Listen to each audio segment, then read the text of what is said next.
Welcome into this episode of Wear and Tear Bears post-game show. I almost did the wrong thing because this is the first episode of this I have done. I am joined by Aaron Leming. Aaron, how you doing today? I am doing well, man. We are here at week one. The Bears actually won a game that they probably shouldn't have won. Hey, I don't know that things could get much better outside of Caleb Williams having a little bit better of a game.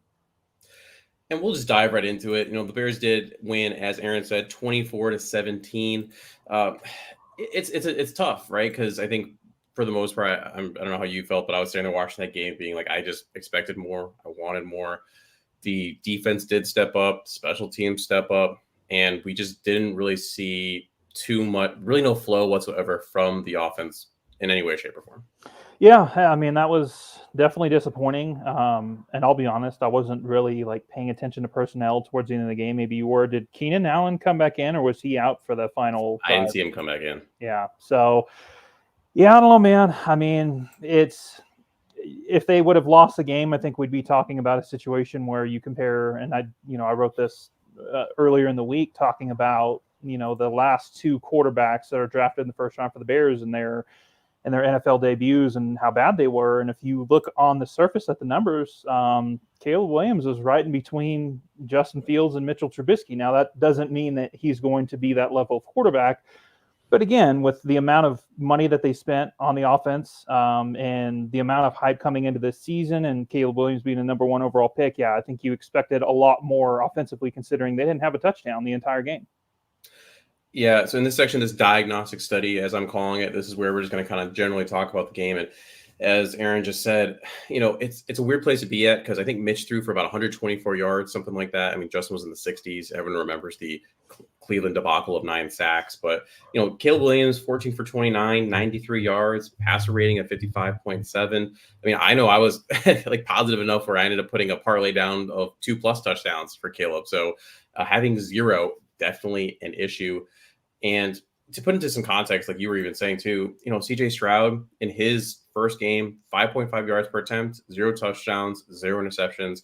He took 5 sacks and the offense scored 9 points in his debut. So there is a light at the end of the tunnel. This week does not necessarily mean that's what it's always going to be going forward. But, we'll dive into this between Caleb, between Shane Waldron, between the offensive line, where we thought some of those issues were, and the defense early on. I mean, the defense let up, I think it was 60-something yards in the first half, and they averaged about, I believe it was, they led the league in yards allowed at 83-ish, I believe, last year. So, I mean, that was an issue as well. Yeah, it was one of those. It was weird because it felt like if this would have been a game, let's just say a month and a half down the line, I think you're talking about a team in the Bears that would have been able to take advantage of those, having good field position off those first 2 drives.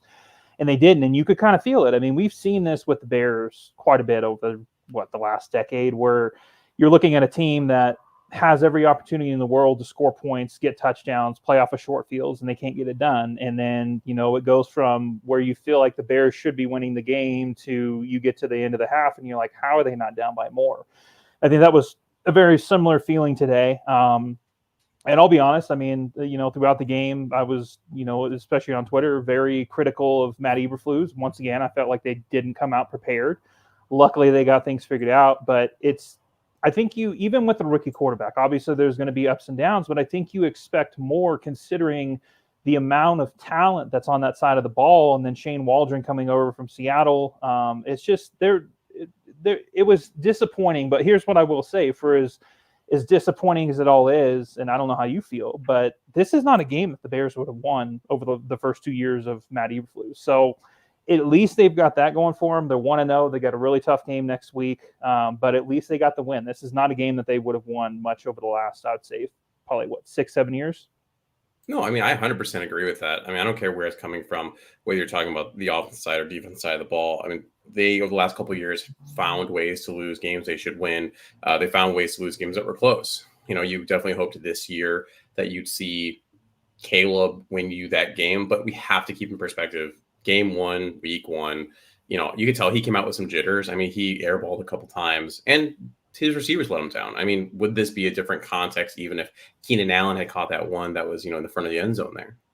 Yeah, I probably would have at least looked a little bit better. It wouldn't have got him over 100 yards, but at least he would have had that first touchdown. So, Yeah, again, I mean, I think as a whole, like you pointed out, the defense had some letdowns early in the game, but ultimately, special teams and defense is what won it for them.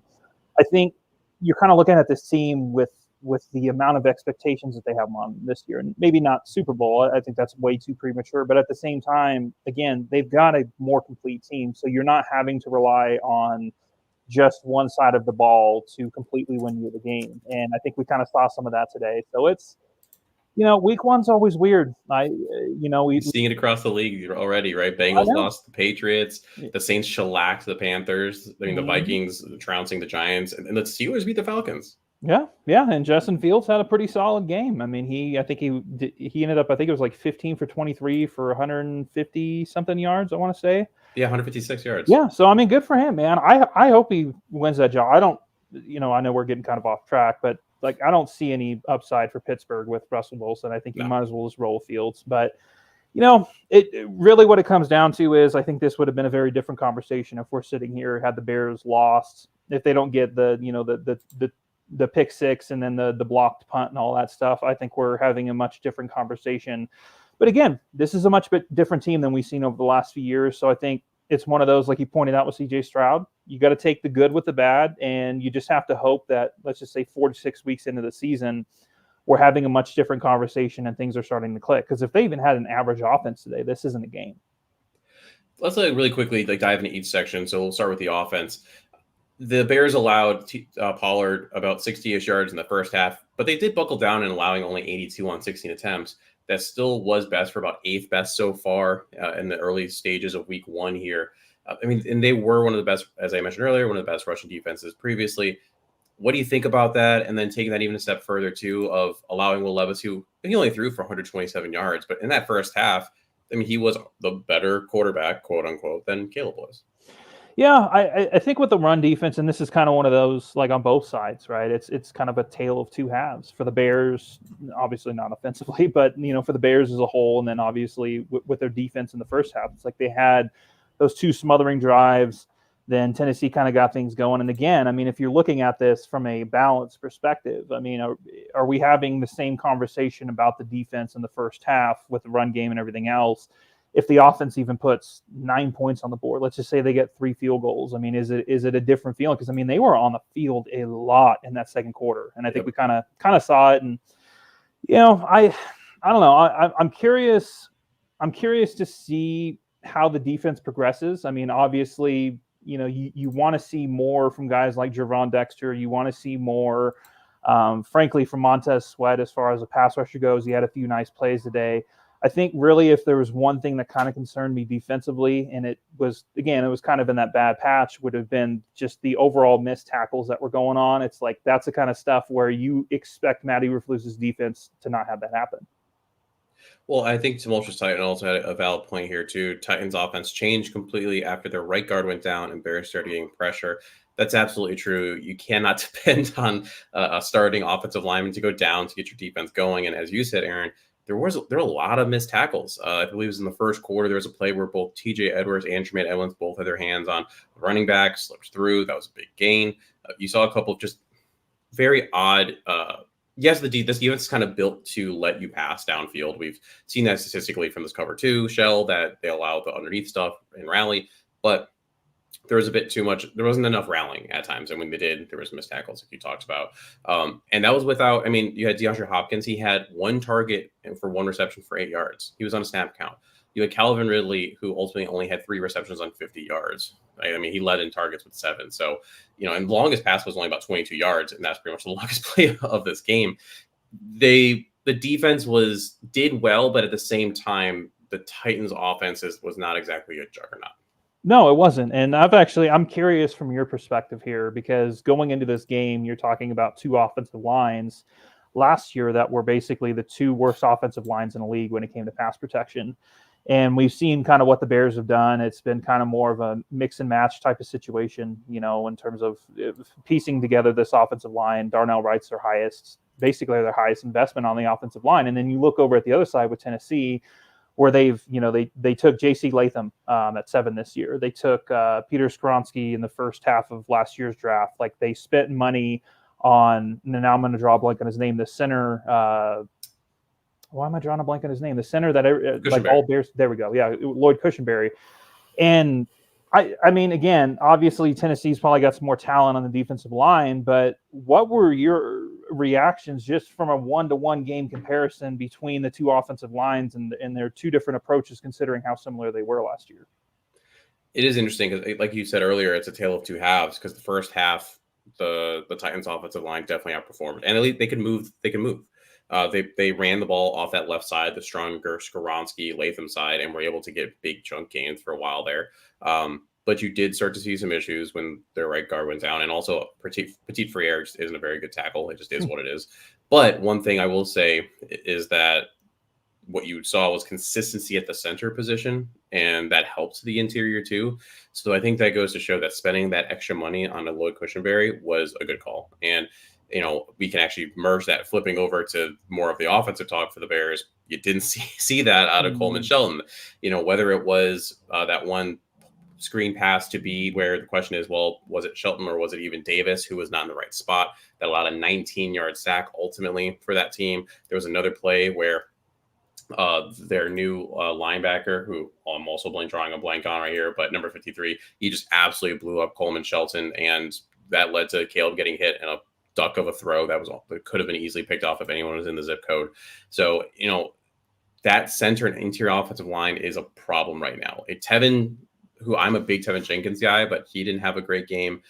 Now you're not always going to play T'Vondre Sweat, who is a just man of a man, and Coleman Shelton's just not big enough. He's too small. You're not always going to play a T'Vondre Sweat that's big. You're not always going to play someone that's as good as a Simmons is also in the interior. But that is a problem that the Bears are going to have to work on. Well, my biggest thing moving forward is what do you do? I mean, do you just chalk this up as a bad game for Shelton and say, hey, he's played at least to a relatively league average level? Whoops, sorry, I got flies flying all over me and just knocked my glasses off trying to slap one out of my face. But again, I mean, it wasn't just Shelton. Like, correct. And I don't know if it was a health thing or what, but Nate Davis was taken off the field multiple times. So it's like, and that was my biggest concern moving into this season, and my biggest critique with the offseason is you look at what they did on the offensive line, and it's like, is it enough? I don't think it is. I mean, it's like, obviously with the Braxton Jones situation, I think he has every right to start at left tackle this year. I think he's kind of in that Charles Leno Jr. thing where he's not remotely close to your biggest issue. You probably don't want to pay him a lot, but at the same time, he still brings a lot of value, especially as a 5th round pick. But again, you look at that interior, and this goes back to the whole Tevin Jenkins thing where it's like between availability or lack thereof, and then the fact that he just has those games where you're looking at him and like, dude, you have elite ability. Like, you can play at an elite level, and then you're not even facing, like, it's a good offense or defensive line for Tennessee. It's not elite by any means. They're going to face a lot better defensive lines as the year goes on. And like you said, he didn't look good at all. So that's the biggest concern, especially for me with a rookie quarterback. And this is the same for, most rookie quarterbacks. Pressure up the middle is going to be a lot more damaging than pressure off the edges. And I feel like for the most part, they should be fine at tackle.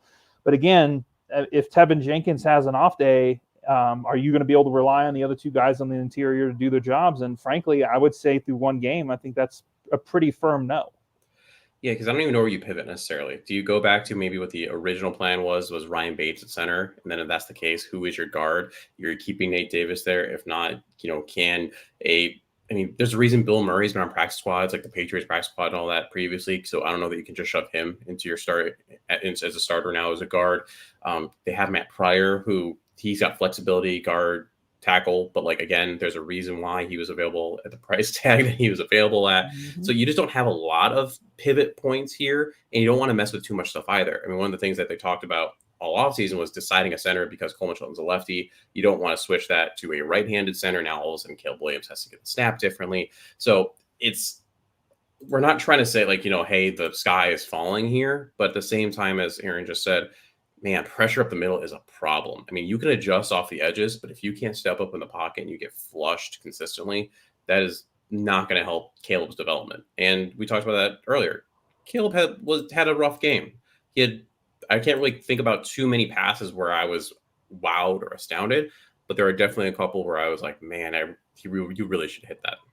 Yeah, no, I think in terms of Caleb Williams, I think objectively speaking, he was bad. Like there's just no other way around it.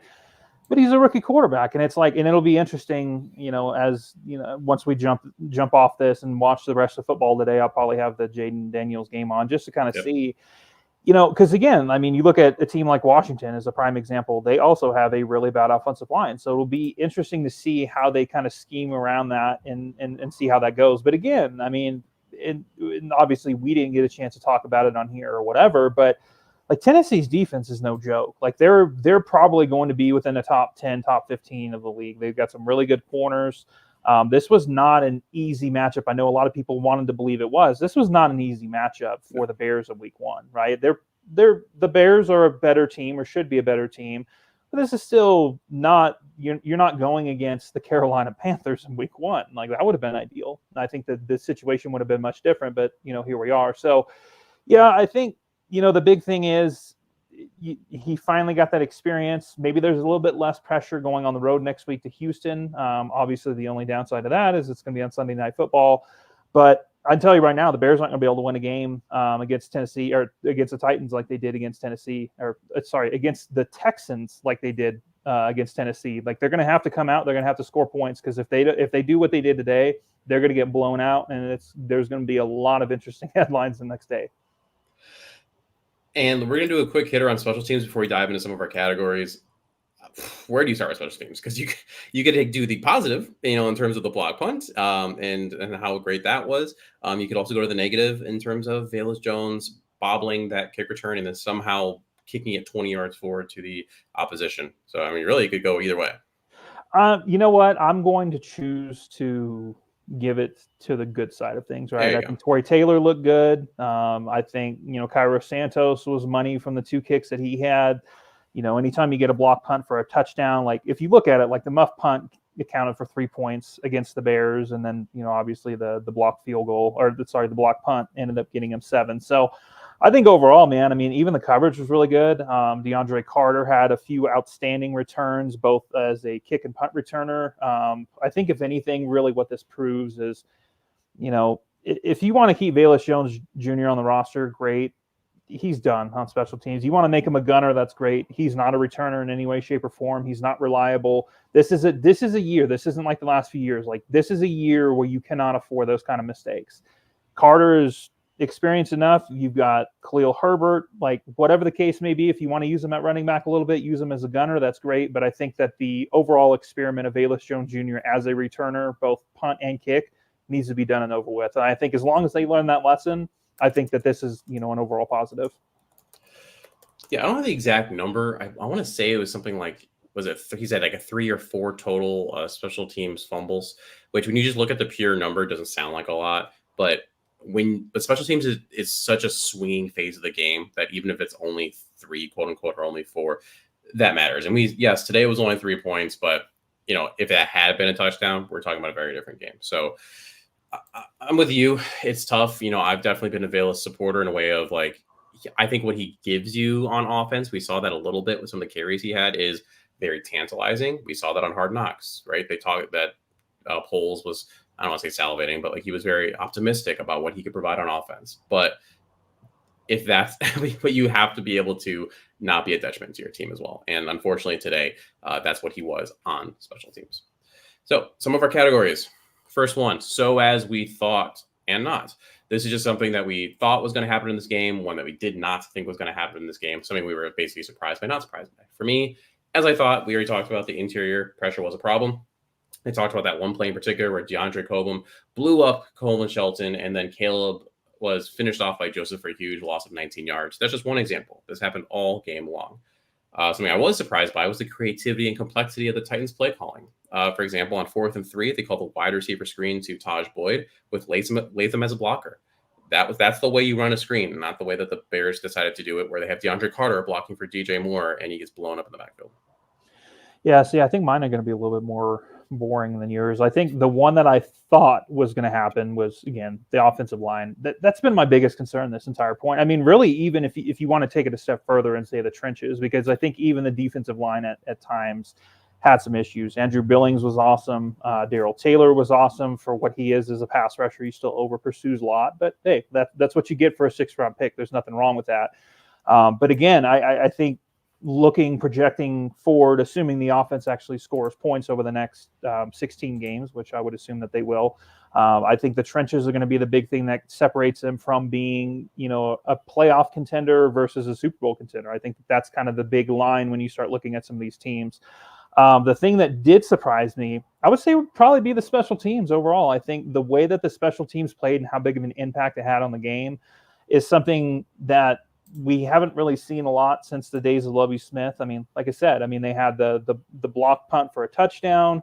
DeAndre Carter set them up in great field position multiple times with some great returns. Torrey Taylor looked as advertised. Cairo Santos, again, it's still relatively warm outside, so he's going to be able to, sink things from 48 to 52 or whatever the case may be. But I think just the overall impact that they end up having on this game was probably the most surprising portion, considering the special teams outscored the offense, which is kind of sad, but here we are. Shades of Chicago versus Arizona. It's going to be a good day.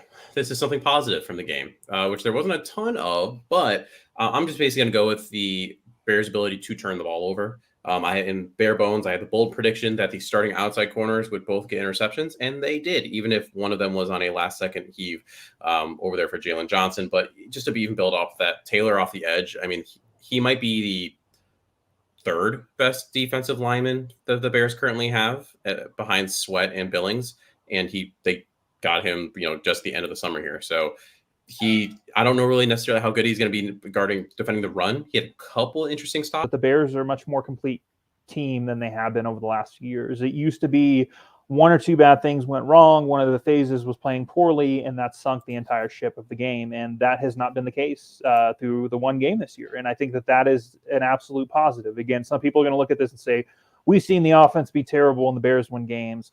But again, it wasn't just the Bears offense being bad. It was the fact that it was the special teams and defense that had to step up. I think it should feel good for Bears fans knowing that the production that this defense had last year, it looks like it's going to be similar, because one of the hardest things to project and carry over year to year on either side of the ball is that turnover margin, and the fact that the Bears were able to force what it ended up being 3 total. So it's like, total.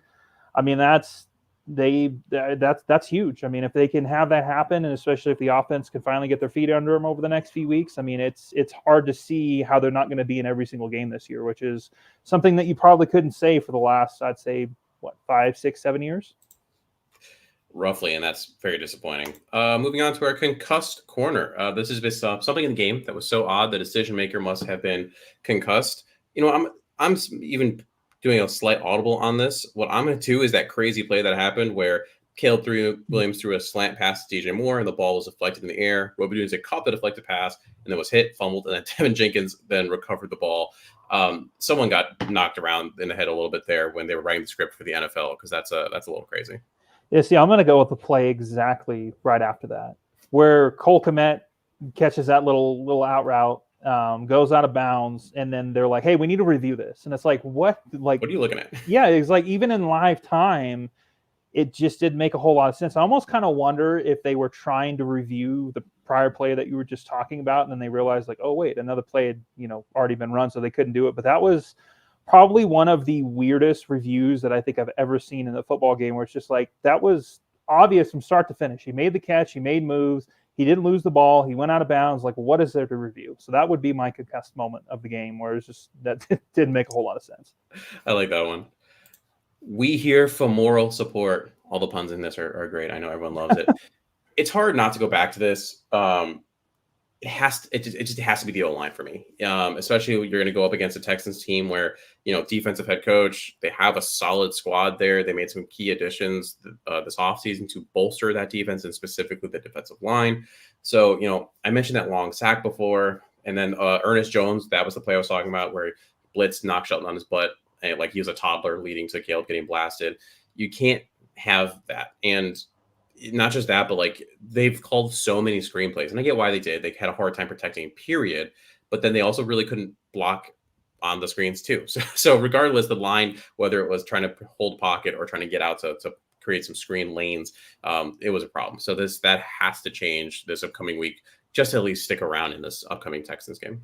Yeah, no, I'm right there with you because I mean, again, like you said, when you're looking at the Texans defense and especially that defensive line, I mean, how are you going to handle Daniil Hunter? How are you going to handle the edge rushers, Will Anderson? I mean, they did a lot, especially on the edge, and that concerns me. The interior, not quite as good, still pretty good. I'm sure you can see all the flies flying around. I'm doing this outside because our house is still a disaster. But I don't know, man. Like I think the entire keys of the offense are going to run through the offensive line. And I think that we kind of saw that today where, Caleb Williams may be impressive in multiple different ways and he may be advanced mentally, but he's still a rookie quarterback. And the reality of it is if he's not getting time and if he can't simply run a rollout where he basically, fakes handing off the ball and rolls out on a play action. If he can't even do that without getting blown up, or he can't even throw a screen without the screen getting blown up, like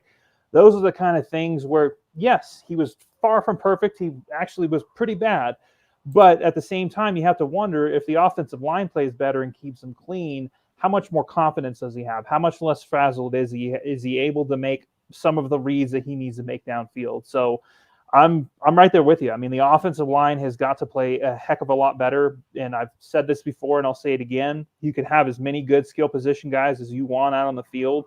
If the offensive line isn't giving your quarterback time, especially a rookie quarterback, there is going to be a lot of issues. And that's kind of the primary concern moving forward. They've got to find a way to fix it. However that may be, I don't know, but they've got to find a way to fix it. We're going to pop through a very quick break here, and then we're going to wrap up with a couple more categories and get out of here. All right. We're going to move on to what's important. Stat. This is basically just a stat from the game that you are interested in that, led to ultimately the outcome, something of that nature. For me, it was third down. Bears were 2 for 13 on third down, somehow slightly worse than what the Titans were able to do, which is 3 for 14. But you're really not going to win many games if you go 2 for 13. It just kind of reminds me of the weird Bears 49ers game where they won that game because it was a monsoon and they just happened to be able to come out of it. Now, this game obviously didn't have some crazy weather element, but there's enough crazy kind of weird stuff in this game. Titans, bad enough team. And again, I don't think they're an awful team. I think they're going to be a team that gets 6-7 wins. And when you're looking back on this week, you say, actually, that was a solid win that you had against a scrappy team that, was a year or two away from being a year away kind of thing. But at the end of the day, you have to be able to convert more than 2 for 13. And also you need to create a lot more third and shorts. The Bears are way in with third and long way too often, especially due to penalties. Yeah, well, this is my main one, and this probably looks all weird. My finger's doing weird stuff.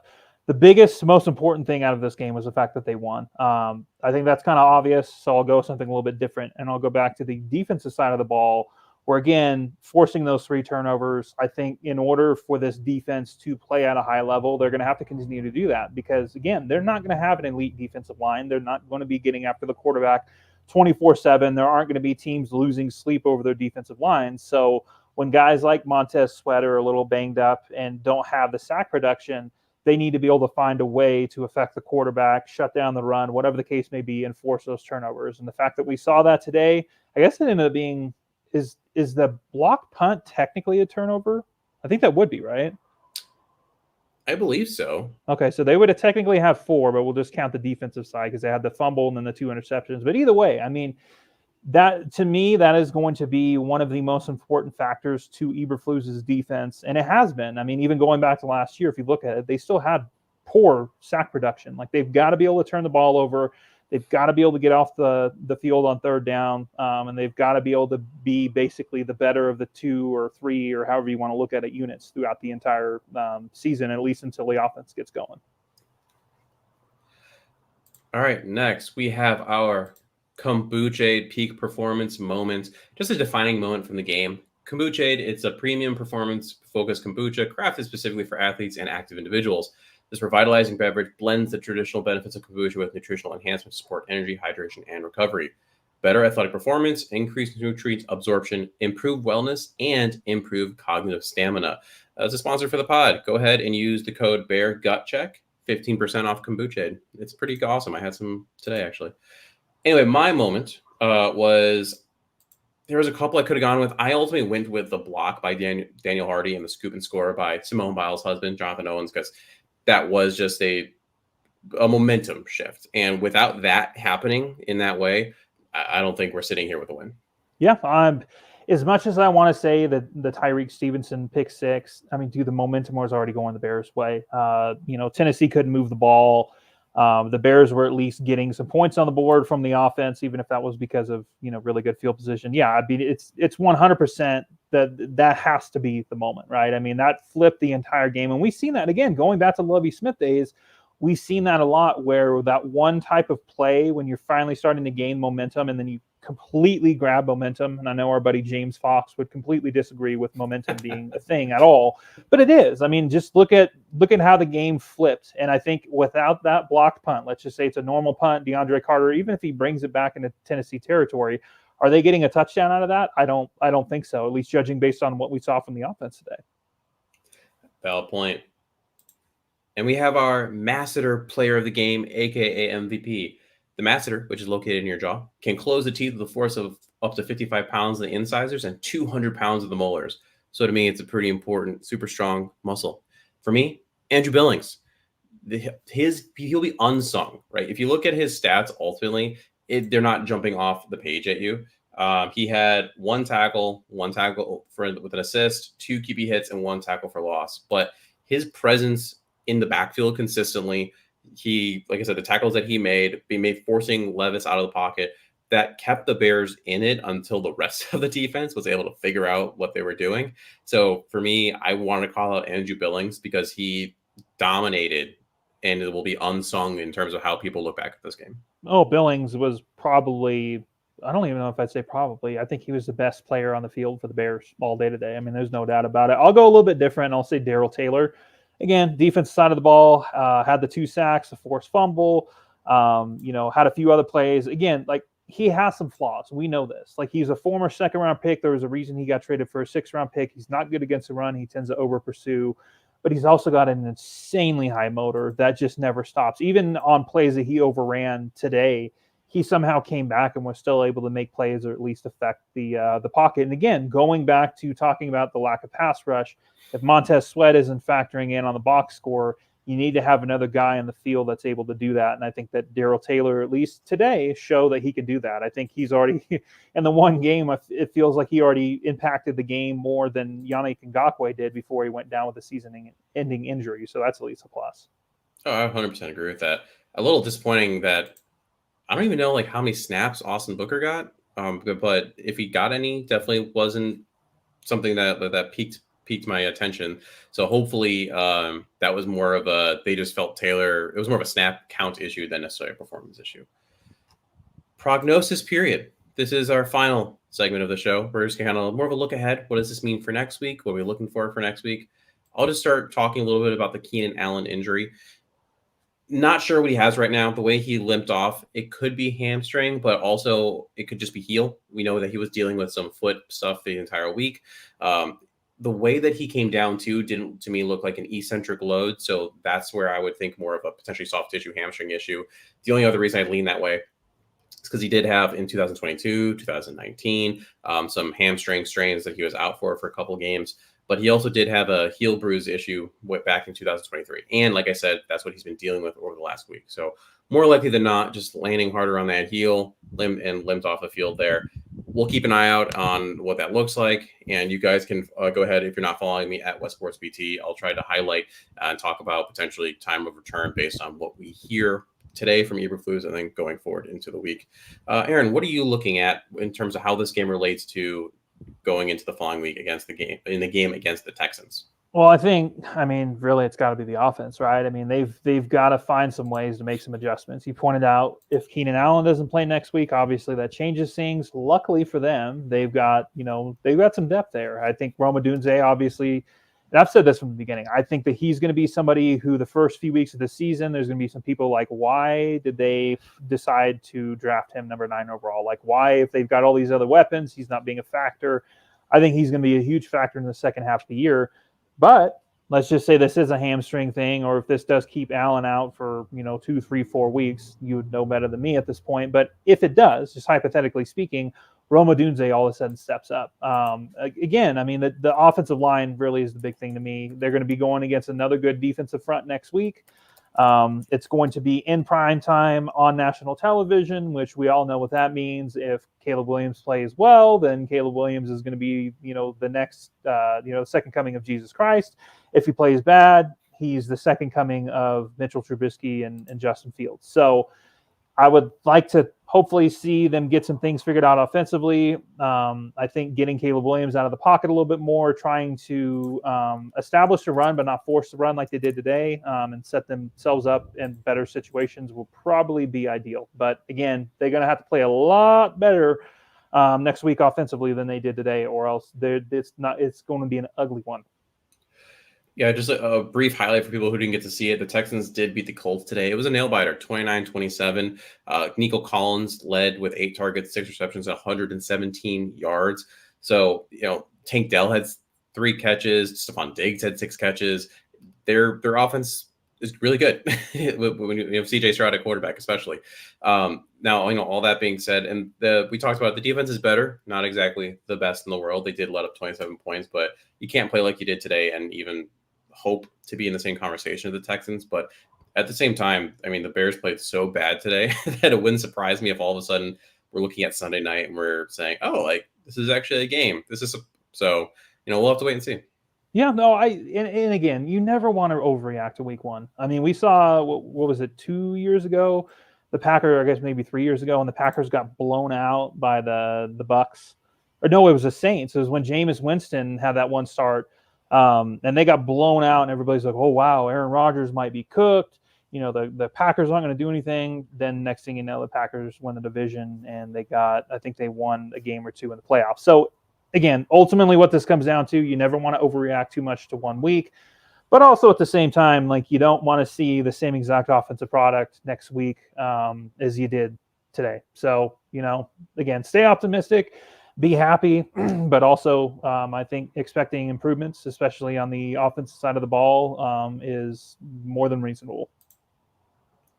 All right. Thank you so much, Aaron, for joining me today to talk about this. I know you're going to be on some future ones as well. Where can people find your comments, your thoughts, and the stuff that you do?